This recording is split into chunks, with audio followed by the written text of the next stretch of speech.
মা আমওয়ালুকুম ওয়া আওলাদুকুম ফিতনাহ, তোমাদের সন্তান এবং সম্পদ এগুলো শুধুমাত্র তোমাদের পরীক্ষার বস্তু। আল্লাহ কাউকে দেন কাউকে দেন না। বিয়ে করার পরও সন্তান হয় না এমন নিঃসন্তান দম্পতি আছে না নাই?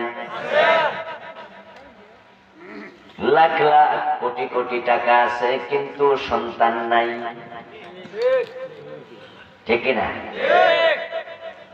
আর আল্লাহ কত বান্দা কত বড় বড় ক্ষমতার চেয়ার আছে, সন্তান নাই।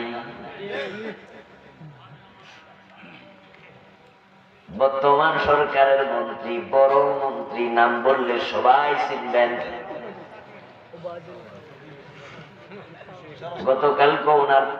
গতকালকের আগের দিন ওনার গ্রামে মাহফিল করে আসছি, পাশেই সন্তান নাই। আরে টাকা আছে, ক্ষমতাও আছে, বলুন তো চাইলে কি একটা সন্তান টাকা দিয়া কিনা আসমান থেকে আল্লাহরে রাজি কইরা কোনোভাবে লাভ করার সুযোগ থাকলে টাকা খরচের সুযোগও আছে, কিন্তু সেই ব্যবস্থা আছে? আল্লাহর কি দান! রিক্সাওয়ালারও 4-5টা দিয়া দেয়, ওষুধ খাইও বন্ধ করতে পারে, আসেনি? আবার আরেকজনে 10টা দিল, অসুবিধা ছিল না, কিন্তু একটাও দেয় না। ইয়াহাবু লিমান ইয়াশাউ ইনাসা ওয়া ইয়াহাবু লিমান ইয়াশাউ যুকরা আও ইউযাওযিজুহুম যুকরানা ওয়া ইনাসা ওয়া ইয়াজআলু মান ইয়াশাউ আকিমা। আল্লাহ বলেন তিনি যাকে চান ছেলে দেন, তিনি যাকে চান মেয়ে দেন, তিনি যাকে চান ছেলেও দেন মেয়েও দেন, আবার যাকে চান একটাও দেন না, বন্দা বানায়া রাখেন। এজন্য সন্তান দিয়া পরীক্ষা করে, আবার না দিয়াও পরীক্ষা করে। মূর্খ মানুষ নাম সিগনেচার করতে পারে না, কোটি টাকার মালিক এমনও আছে না নাই?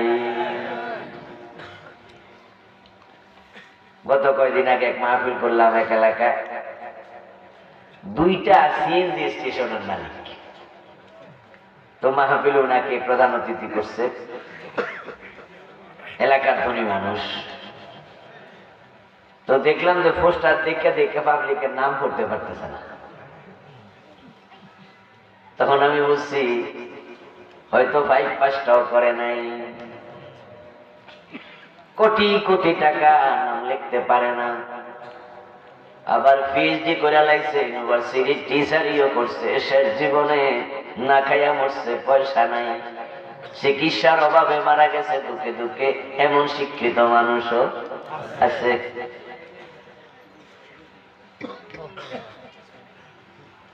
আমার প্রিয় ভাই, টাকা দিয়া আল্লাহ পরীক্ষা করে, টাকা না দিয়াও করে, সন্তান দিয়াও করে, সন্তান না দিয়াও করে। এ দুনিয়াটা হলো পরীক্ষার হল।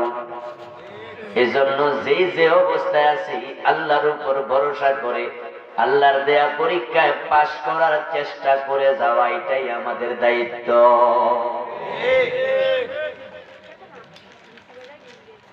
সন্তান দিছে, সন্তান আমানত। আল্লাহ চাইলে যাকে সন্তান দেয় নাই তার মতো নিঃসন্তান বানানোর ক্ষমতা আপনাকেও আল্লাহর আছে না নাই? যা দিছে কাইরা নেয়ার ক্ষমতা আছে না নাই? এগুলো আল্লাহর নেয়ামত।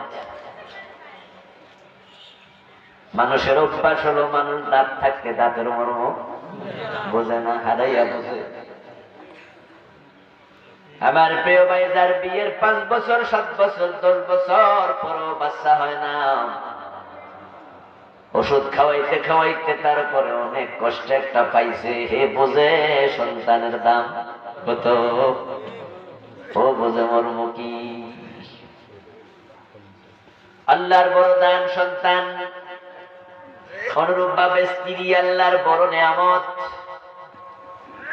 ও দোস্ত, আপনার টাকা আছে, পয়সা আছে, কিন্তু শারীরিক ভাবে যোগ্যতা নাই। হিজড়া টাইপের আপনি, শারীরিক যোগ্যতা নেই, ওষুধ খাইয়াও কাম হয় না, বউ থাকে না, এমন লোক আছে না নাই?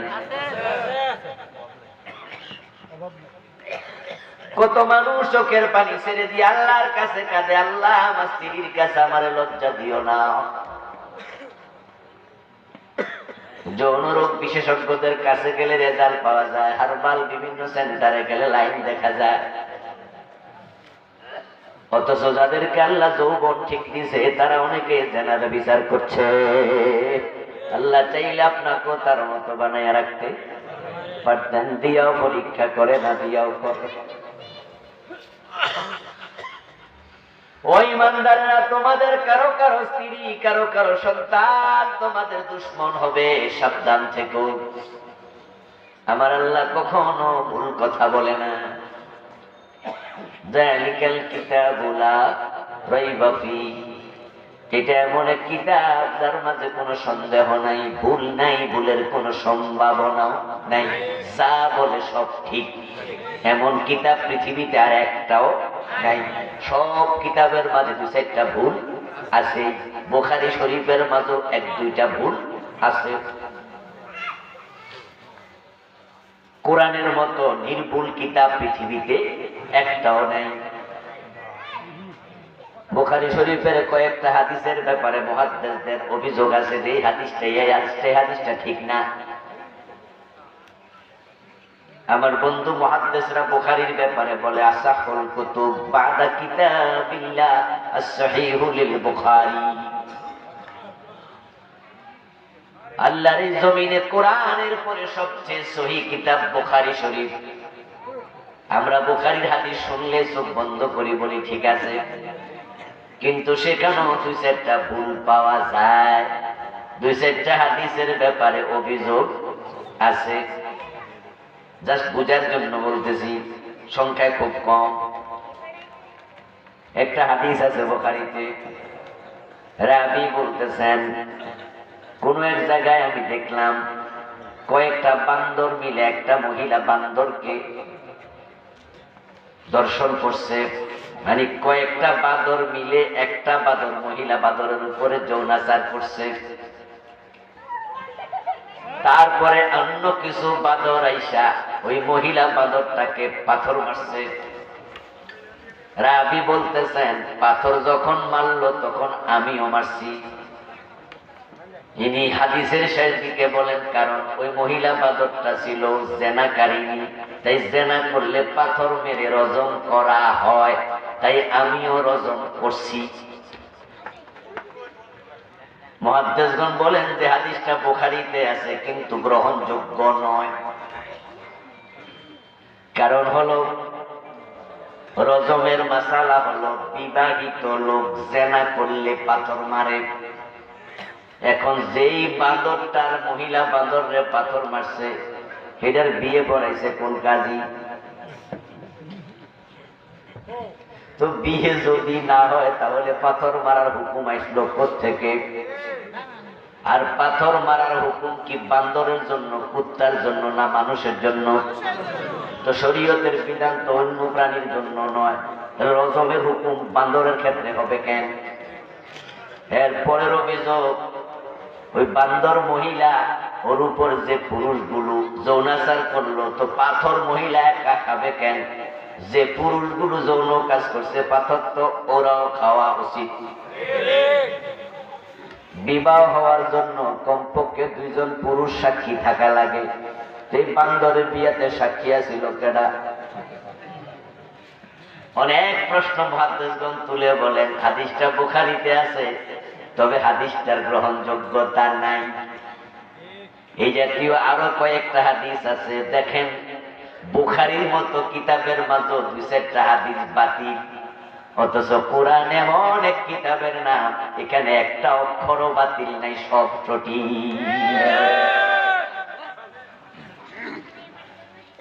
যালিকাল কিতাবু লা রাইবা ফীহি, এমন এক কিতাব যেটার মাঝে ভুল দূরের কথা, ভুলের কোনো সম্ভাবনা। ওমান আসদাকু মিনাল্লাহি কিলা। এজন্য আমার আল্লাহ কোরআনে বলেন, আল্লাহর চেয়ে অধিক সত্য কথা বলার কেউ নাই। আল্লাহ যা বলেন সব সত্য।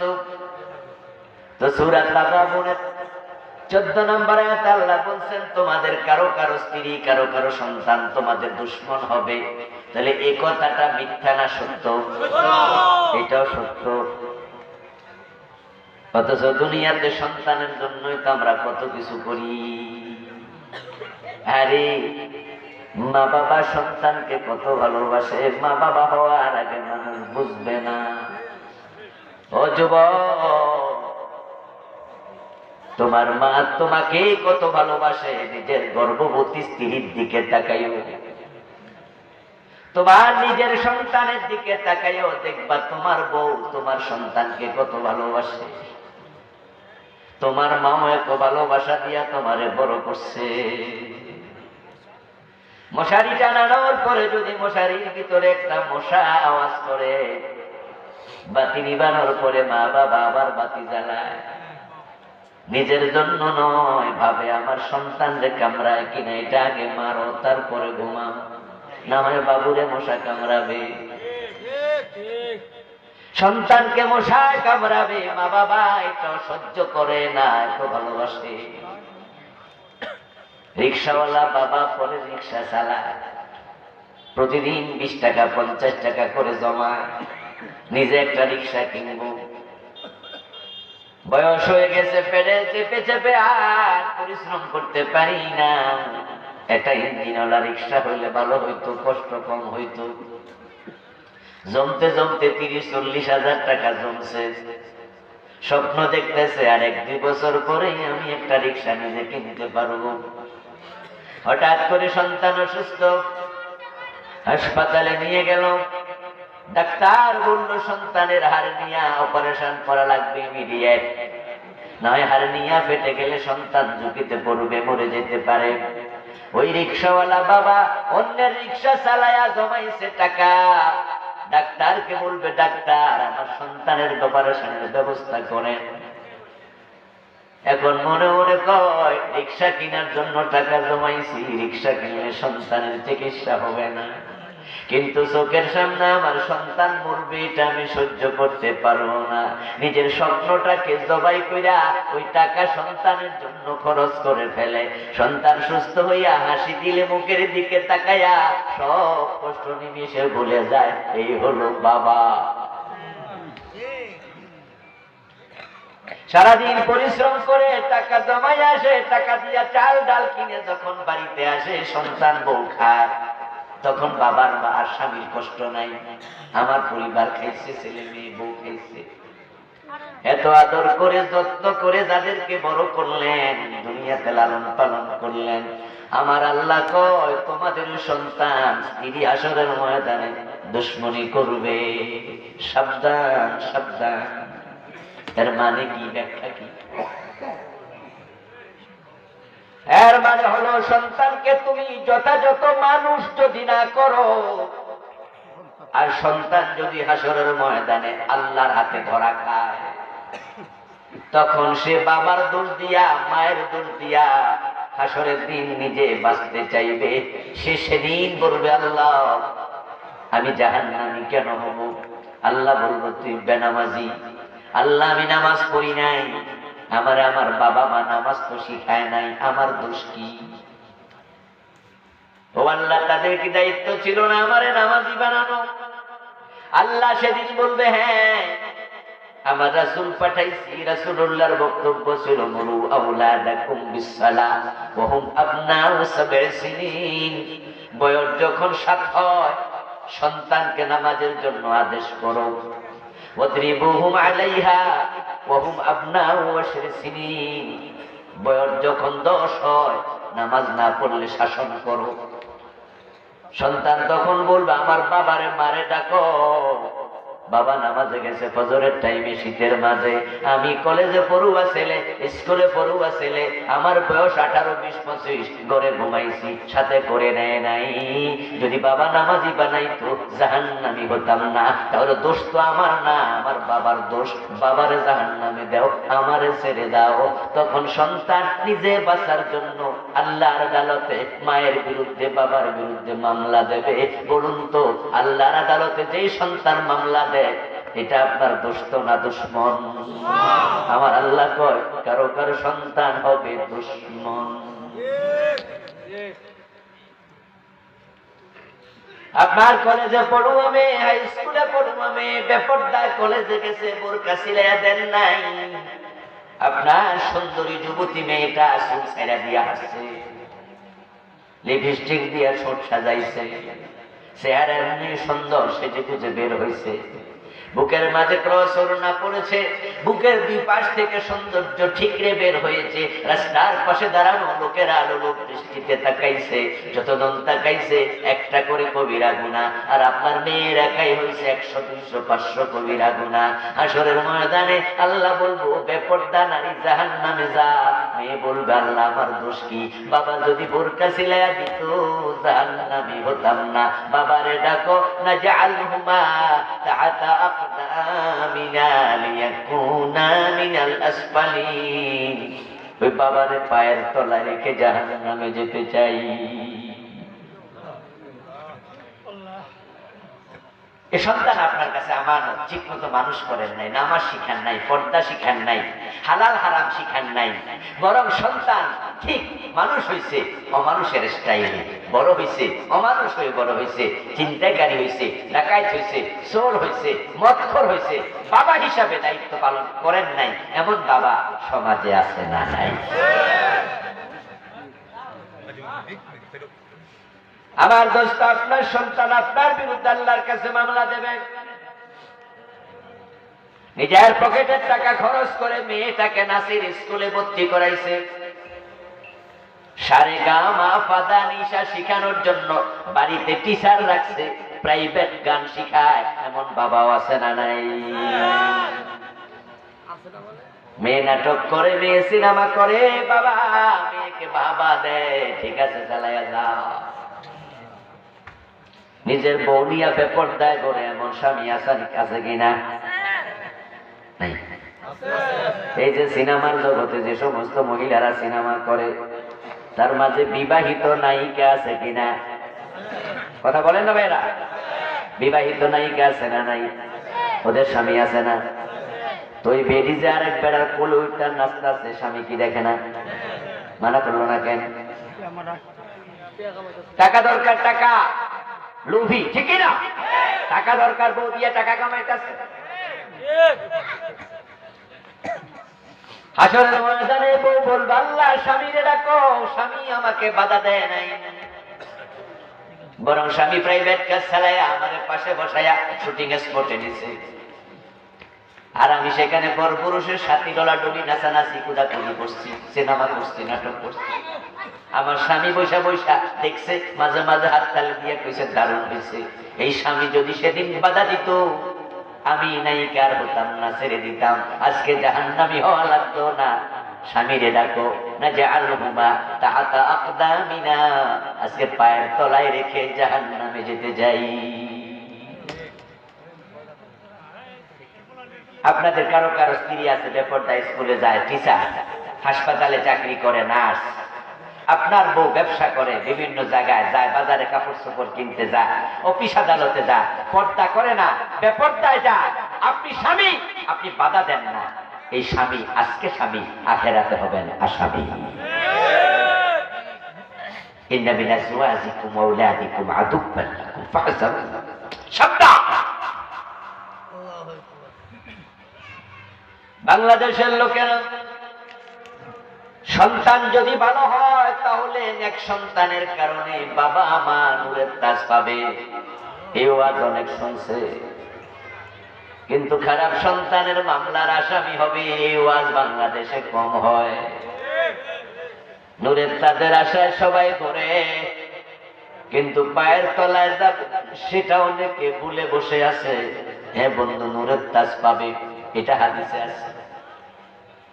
قال النبي صلى الله عليه وسلم من قرأ القرآن وعمل بما فيه ألبس والداه يوم القيامة تاجا ضوءه أحسن من ضوء الشمس।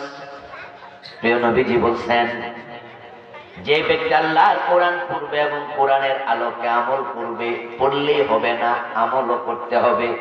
যে কোরআন পড়লো, কোরআনের বক্তব্য আমল করলো, মেনে চললো, আল্লাহ তাআলা ওই লোকটার মা বাবার মাথার মাঝে হাসরের দিন নূরের পট্টুপি দেবেন, নূরের তাজ দেবেন, যে নূরের তাজের উজ্জ্বলতা হবে সূর্যের চেয়ে বেশি। হাদিস সঠিক। এখানে আমার একটা প্রশ্ন তৈরি হলো। প্রশ্নটা হলো, যে বেটা আমল করছে, যে বেটা তেলাওয়াত করছে, নূরের তাজ তো হে পাওয়ার কথা। কারণ আমরা তো দুনিয়াতে দেখি চাকরি করে যে বেতন পায় সে। আচ্ছা, আপনি চাকরি করলে কি বেতন আপনার বাবারে দিব? এটা তো দুনিয়ার নিয়ম। সন্তান কোরআন পড়লো, সন্তান আমল করলো, এখন বাবা মার মাথায় টুপি কেন? টুপিটা তো সন্তানের মাথায় আসার কথা। এবার তার উত্তরটা আবার পাওয়া গেল হাদিস থেকে, সেটা হলো আদ-দাল্লু আলাল খায়রি কাফাইলিহি ওয়াদ-দাল্লু আলাশ শাররি কাফাইলিহি। ও দোস্ত, হাসরের দিন সন্তান যদি খারাপ হয়, ওই সন্তান যদি বাবার বিরুদ্ধে মায়ের বিরুদ্ধে মামলা দিলে আল্লাহ জাহান্নামে দেয়, তাহলে ভালো সন্তানের কারণও আল্লাহ নূরের তাজ কেন দেবে না? কারণ যেই সন্তান কোরআন পড়লো, কোরআন মানলো, নিশ্চয় সন্তান কোরআন শিখার পিছনে বাবা মার ভূমিকা আছে না নাই?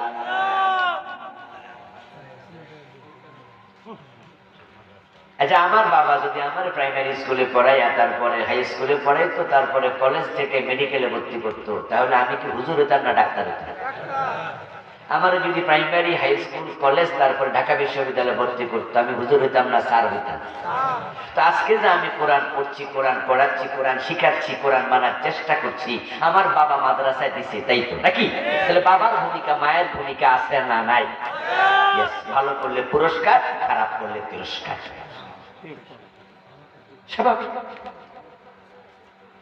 এখন সমাজে খারাপ সন্তানের সংখ্যা কেন বেশি? এত বাবা মার ভূমিকা বেশি।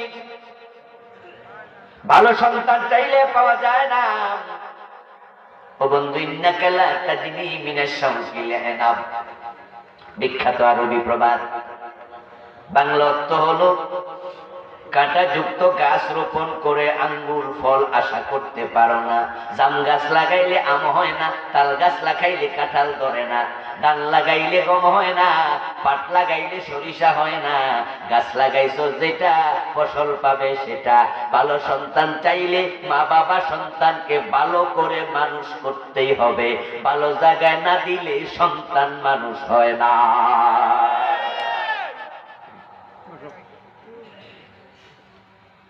খারাপ হওয়ার জন্য চেষ্টা করা লাগে না, ভালো করতে চেষ্টা লাগে। কারণ দুনিয়ার কোন বাগান একা একা হয় নাই, কিন্তু জঙ্গল বানাইতে কারো চেষ্টা করা লাগে নাই। আগাছা এমনি জন্ম নেয়, কিন্তু ফসল নিজে নিজে হয় না, কৃষক চাষ করা লাগে। এই যে দুনিয়াতে ফুল বাগান একা একা হয়েছে, শুনছেন কোনোদিন? কোন বাগান একা একা হয় না। লিচু বাগান বলেন, কাঁঠাল বাগান বলেন, ফুল বাগান বলেন, আপনি বাগান বানাবেন তো আপনাকে অবশ্যই এর পিছনে পরিশ্রম করতে হবে। আর যদি জঙ্গল হয়, জঙ্গল হওয়ার জন্য কোনো পরিশ্রম করা লাগে না, এমনি এমনি হয়। যাদের সন্তান অমানুষ, অমানুষ হওয়ার প্রমাণ করে তার মা বাবা তার পিছনে পরিশ্রম করে নাই, তাকে ভালো বানানোর চেষ্টা করে নাই। সন্তান আল্লাহর আমানত, সন্তান অমানুষ হয়েছে, প্রমাণ তুমি আমানতের খেয়ানত করেছ।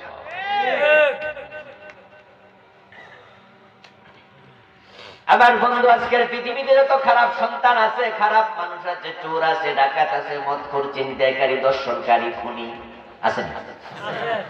জন্মের সময় কয়জন খুনি ছিল? কোন শিশু মদপানকারী ছিল?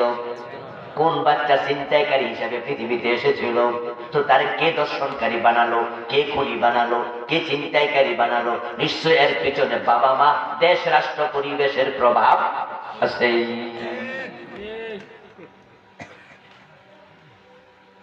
قال النبي صلى الله عليه وسلم كل مولود يولد على الفطرة।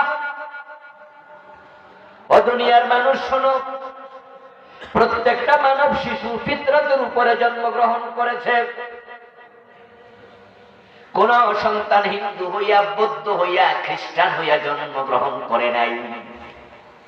ফিতরত মানে হলো আলাস্তু বিরাব্বিকুম ক্বালু বালা, স্বীকৃতির নাম। রূহের জগতে আল্লাহ তাআলা সবগুলো রূহকে একসাথে বানাইছে।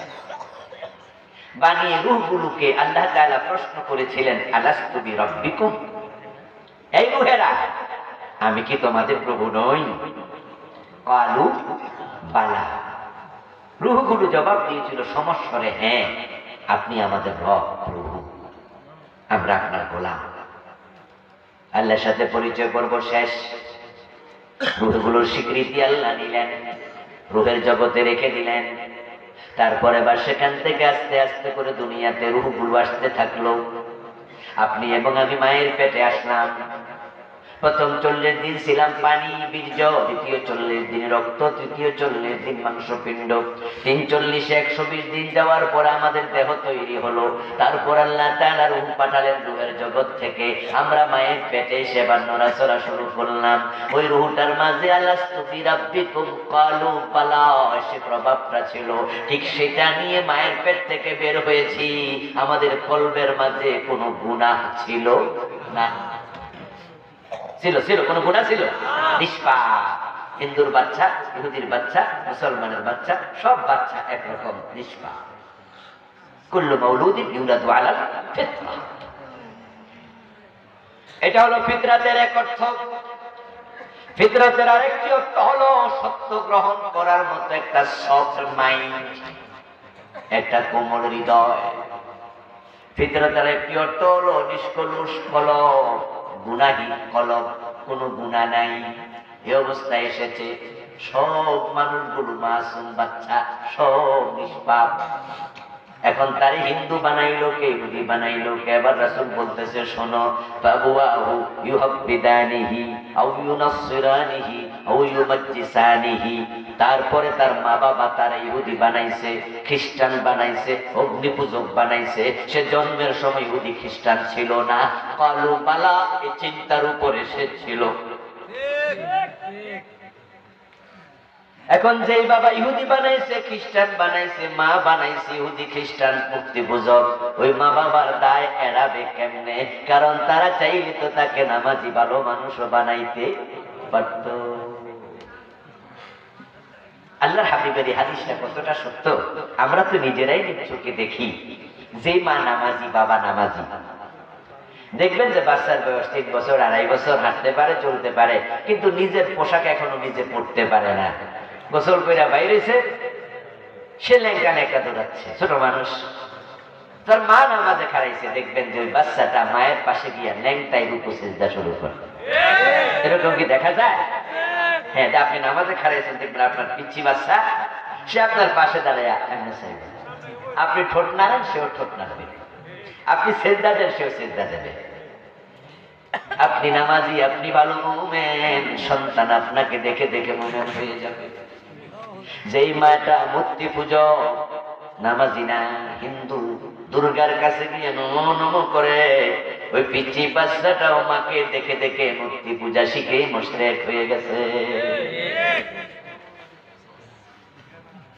যেই মা সন্তানকে কোলে নিয়ে কোরআন পড়ে, সন্তান বয়স 7 মাস 8 মাস কোলে বসে আছে, মা যখন কোরআন তেলাওয়াত করে, দেখবেন ডেপ ডেপ করে কোরআনের পাতার দিকে তাকায়া থাকে, মাঝে মাঝে হাত দিয়া ধরতে চায়। আল্লাহর কোরআন দেখে মায়ের কোলে বসে ছোট্ট মানুষ। আবার যেই মা নাটক সিনেমা দেখে টেলিভিশনে, কোলে বসে বসে ওই পিচ্চিটাও নাটক সিনেমা দেখা শিখে ফেলে।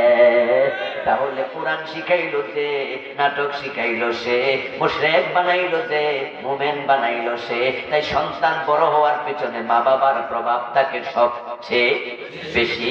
তাই হাসরের ময়দানে মা বাবা যদি উল্টা পাল্টা চালায়, তারাই মা বাবার বিরুদ্ধে মামলা দিয়ে দেবে। এখন আপনাদের যাদের সন্তানরা বেনামাজি আছে, আজকের মাহফিলে যারা আছেন তারা তো ভালো মানুষ, নামাজি মানুষ, কিন্তু আপনার সন্তান বেনামাজি এমন আছে কি? আছে। আপনার ছেলেটাই বেনামাজি। আচ্ছা, আপনার মেয়েটা বোরকা ছাড়া কলেজে যায়, স্কুলে যায়, নামাজ কালামও ঠিক করে পড়ে না 5 ওয়াক্ত, এমন মেয়ের বাবা 2-4 জন আজকে আছেন কি? আছেন। আপনি আসান, আপনি আসান, এই আয়াত আপনার জন্য। ও প্রিয় ভাই, কান খুলে শোনো, আসরের ময়দানে তোমার সন্তান তোমাকে ছাড়বে না। কারণ কিয়ামতের মাঠ বড় জঘন্য এক জায়গার নাম। সেদিন মানুষ শুধুমাত্র কেমনে বাঁচতে পারে চেষ্টা করবে।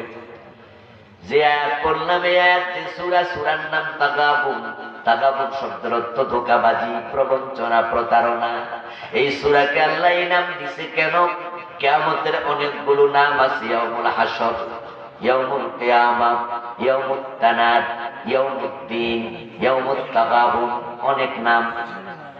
এই তাগাবুন মানে হলো ধোঁকাবাজি করবে, নবীর দোষ দিয়া উম্মত চাইবে আমরা যেন সারা পাইয়া যাই। তাই কাফের উম্মত সেদিন বলবে, আল্লাহ এই নবী আমার দিনের দাওয়াত দেয় না, আমার দোষ কি? এরে ধরেন, আমার ছাড়েন। আল্লাহ বলবো, ও নবী মুসা, ঈসা দায়িত্ব দিয়েছিলাম, দাওয়াত দেও নাই কেন? নবী মুসা বলবে, আল্লাহ বলেন কি, আমি দাওয়াত দিছি। নূহ নবীকে তার উম্মত বলবে, আল্লাহ দাওয়াত দেয় নাই। নূহ আলাইহিস সালাম বলবে, 950 বছর দিছি। আল্লাহ এরা মিছা কথা কয়, আমার দোষ দেয় শুধু শুধু। আল্লাহ বলবেন, তাই নাকি? তাহলে তুমি যে দাওয়াত দিছো সাক্ষী কে? আমি তো সাক্ষী ছাড়া বিচার করি না। এজন্য তো আমলনামা রেকর্ড করার জন্য কান্দে ফেরেশতা আছে, আমরা যেন অস্বীকার করতে না পারি, আমলনামাই হবে সাক্ষী। আরে আল্লাহ বিচার করতে সাক্ষী মাকি লাগে নাকি? আল্লাহ তো সবই জানে, কিন্তু না, আল্লাহ সাক্ষী ছাড়া বিচার করবে না। মানুষ যেন হাসরের ময়দানে বলতে না পারে যে আল্লাহ আপনি আমার বিনা দোষে তো চোখে দিচ্ছেন। কথা বোঝেন নাই? মানুষ তো আল্লাহর পর্যন্ত দোষী বানাবে, আর দুনিয়াতে দোষী বানায়, নিজে দোষ করে আল্লাহ দোষ।